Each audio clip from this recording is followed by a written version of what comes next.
गंगा पुण्यना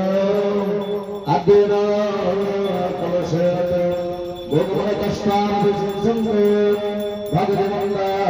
सुरेश्वरे अम्बो परिपन्नेना द्वितीय कलशेन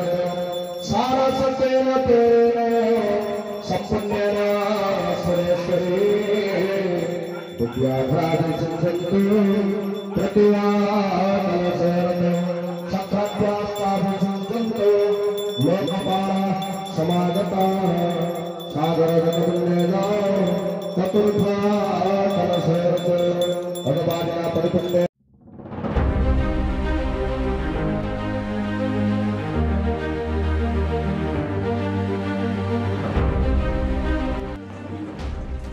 श्री श्री दुर्गा माधव पंचकुंडीय चंडीगोपाल विश्वशांति महायज्ञ सबंग पंचायत तेंतुलिया ठारे अनुष्ठित हो जाइछि।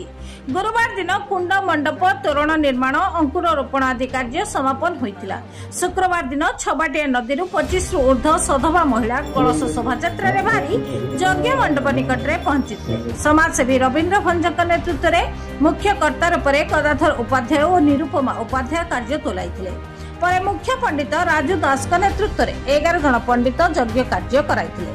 13 वर्ष पदार्पण करथिबा पंचकुंडीय विश्वशांति महायज्ञ रे 2000 रु ऊर्ध्व श्रद्धालुଙ୍କ निमते प्रसाद सेवन व्यवस्था करा जायतिला।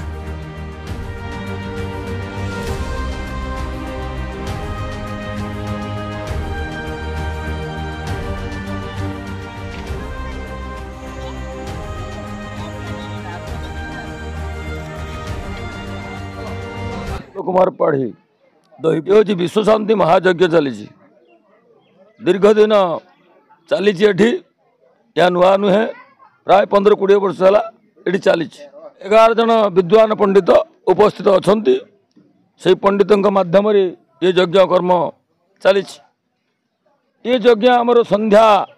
मध्य शेष हम 13 वर्ष है अनुष्ठान है तेंतुलिया एटी रवींद्र बाबू आरंभ करी आउ से अमूल्य बाबू सुशांत बाबू एमती कि सदस्य माने स्वेच्छाकृत भाव में सेवादान करी अनुष्ठान को एमती 13 वर्ष पर्यंत पहुँचे। एकादश ब्राह्मण मान 11 जन ब्राह्मण मान नहीं अनुष्ठान हो अनुष्ठान प्रारंभिक पर्याय प्रथम दिन थी अधिवास कुंडमंडल स्थापन द्वितीय दिन यज्ञ ये हूँ पंचकुंडीय विश्वशांति महायज्ञ विश्वर शांति अर्थ रे विश्व मंगल पाई ये अनुष्ठान चली अवश्य आंगुली गणता कई जन उद्यमी द्वारा जहाँ हो चली एवं हब बोली आशा भी अच्छी अति कम 15-20 लिटर घी तलू हवन होनी बाहुति होनी ए अनुष्ठान पाई एमाने निजक उत्सर्ग करिसंती कहले अत्युक्ति हेनी कारण ये निकट रे गोटे यज्ञ होची तेणु एठी जो केते जन अछंती से केते जनकर प्रबल उद्यम विशेष चेष्टा प्रबल उत्साह एवं आंतरिक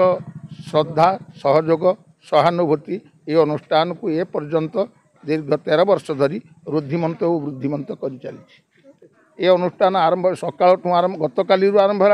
अधिवास आज आरंभ हो घटोत्तोलन हो सका बेलू ये चलो संध्या पर्यंत प्रायतः किसी संध्यारू आउे आगे जापे जे आमर अमृत लग्न देखी आमर पूर्णाहुति हम अमृत लग्नटी प्राय 5टा ରୁ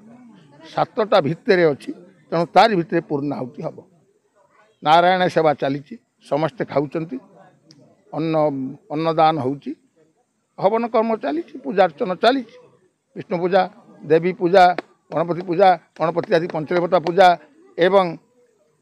चंडी रे सप्तशती मार्कंडेय पुराणोक्त सप्तशती चंडीर प्रत्येक षोलक गोटे लेखाएं आज्य तिल चरु समिध आज्य आहुति प्रदान करा जाय चंडी अंत हेले यज्ञ समाप्त है अन्य देवादेवी मानक किसी आहुति दि जाए सप्तांग होम ताकू कहती तापर पूर्णाहुति पुष्पांजलि ହେଲା ଯଜ୍ଞର ବିଧିମତ ବ୍ୟବସ୍ଥା। कुमार जेना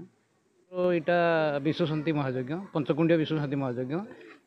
ए वर्ष को लगे 13 वर्ष है विभिन्न कोण अनुकोण पुरोहित मान निमंत्रण कर यज्ञ को अणा जाऊे प्रथम तो 40-50 एमती कलश कर्ता कर्त्री मैंने करुले ए वर्ष कम टिके कम संख्यक होती जाऊ सकाल ठू आरंभ हो संध्या पर्यंत पूर्णाहुति पर्यंत संध्या 8-9 भितर पूर्णाहुति हम। मो ना अनुपमा उपाध्याय 11टा बेले हूँ कलश बुड़ा है नना पुरोहित नना आसुँच आचार्य नना आपर 11 जन पुरोहित नना आम 30-35 जन कलश बुड़ाऊ असुविधा जो आम 11 जन 25 जन कलश बुड़ाईचु। मो ना उपेन्द्र भंज ग्राम तेंतुलिया यज्ञ विषय आज की 1912 मसीहा ये यज्ञ स्टार्ट होई आज की 13 वर्ष होगा यज्ञ चालू होती रवींद्र भंज को अधीन यज्ञ अनुष्ठित होपर यज्ञ काम चालू रही प्रसाद सेवन भी 12टा पाखु स्टार्ट होती राति 9टा पर्यंत चालू रही।